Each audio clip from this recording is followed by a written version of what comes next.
আজকে আমি আপনাদেরকে বলবো যে ফ্যাক্টরিতে কাজ করলে বেতন কীরকম। আমি আসছি ফ্যাক্টরিতে কাজ করতে, এই যে আমার পিছনে দেখেন, এই যে ঠিক আছে, এই যে ড্রাইভিং করতেছি, একটা ফোন ধরছি। জাপানে ফ্যাক্টরিতে কাজ করলে কত টাকা পাওয়া যায় আজকে আপনাদেরকে বলবো। আমি আসছি ফ্যাক্টরিতে কাজ করতে। এটা হচ্ছে কোম্পানির নামটা জাপানের সব থেকে মানে অনেক বড় কোম্পানি আর কি। জাপানে সব থেকে বড় না, কিন্তু অনেক বড় কোম্পানি। এখানে ফ্যাক্টরিতে আমি আসছি কাজ করতে। এই কাজটা আমি যেহেতু মানে টোকিও ইন্টারন্যাশনাল এয়ারপোর্টে কাজ করি, বিমানের লাইনে, তো সেক্ষেত্রে আমার 6 মাস কাজ বন্ধ থাকে। তখন কি হয়, 6 মাস যেহেতু কাজ বন্ধ থাকে আর 6 মাস কাজ হয় এয়ারপোর্টে, এই 6 মাস আমি ফ্যাক্টরিতে কাজ করি।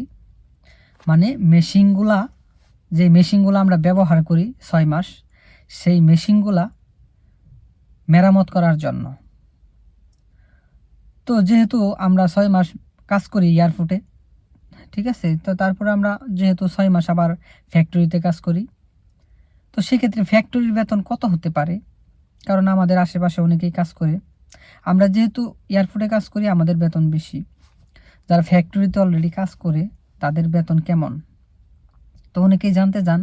এবং যারা জাপানে আসতে চাচ্ছেন যে ফ্যাক্টরিতে, যে কোনো ফ্যাক্টরিতে, তো আমার অনেক বন্ধু বান্ধব আছে ফ্যাক্টরিতে কাজ করে। তো আমি অলরেডি ফ্যাক্টরির একটু অভিজ্ঞতা পাইছি গত 1 বছর। তো সেক্ষেত্রে আপনাদের মাঝে আমি শেয়ার করব। আমি কিন্তু অলরেডি জাপানে 7 বছর ধরে আছি, তো অনেক অভিজ্ঞতা আছে। আস্তে আস্তে সবাইকে সব কিছু শেয়ার করব। আমি আপাতত ফ্যাক্টরিতে কত টাকা বেতন পাবেন জাপানে, তো সেই বিষয় নিয়ে আলোচনা করব। তো চলুন শুরু করি। জাপানে ফ্যাক্টরিতে আপনি 20 মান থেকে মানে জাপানি ইয়েন 20 মান থেকে 22 মান বা 18 মানের বেশি ফ্যাক্টরিতে পাওয়াটা খুব টাফ, মানে পাবেন না।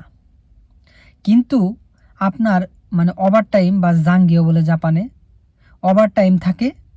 আপনি প্রতিদিনই 2-1 ঘন্টা ওভার টাইম থাকে, বা 2-3 ঘন্টা 4 ঘন্টা, 2-4 ঘন্টা 3 ঘন্টা, এগুলো খুব কম।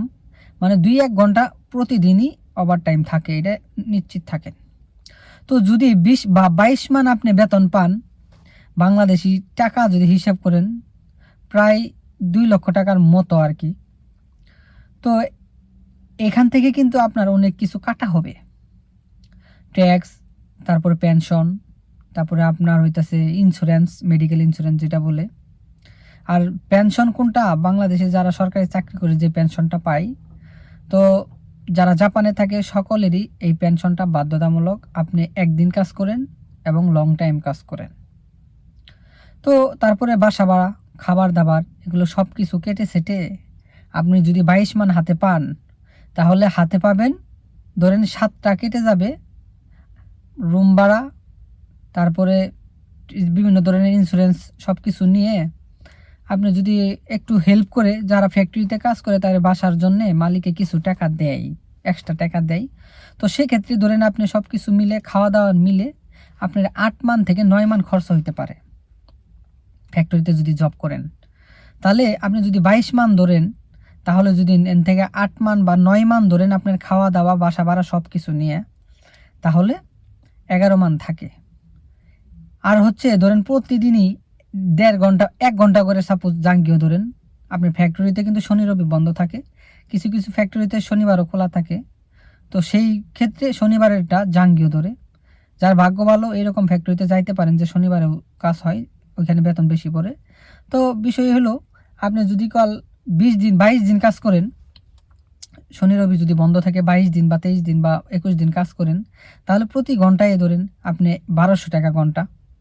তাহলে আপনি হিসাব করেন 1200 টাকায় ধরেন 20-22 দিন হইল, তাহলে যা আসে আর কি, তাহলে আপনি 13 মান থেকে 14 মান হাতে পাবেন। তো এরকমই জাপানে আহামরি বেতন নাই। যখন আপনি এখানে 4-5 বছর 7 বছর 8 বছর থাকবেন, তখন 5-3 মান বা 5-7 মান বাড়তে পারে।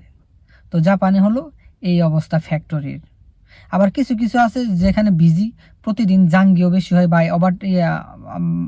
ওভারটাইম বেশি হয়, তো সেই ক্ষেত্রে একটু বাড়তে পারে বেতন, বা 17-18 মান সব কিছু কাইটে সাইটে আসতে পারে। আবার কোনটাতে সব থেকে বেতন বেশি আমি আবার ফিরে আসব, ঠিক আছে? কোন কাজে সব থেকে জাপানে বেতন বেশি ভাবা যায় না যে কি বেতন, আপনাদের মাঝে আবার চলে আসব। যারা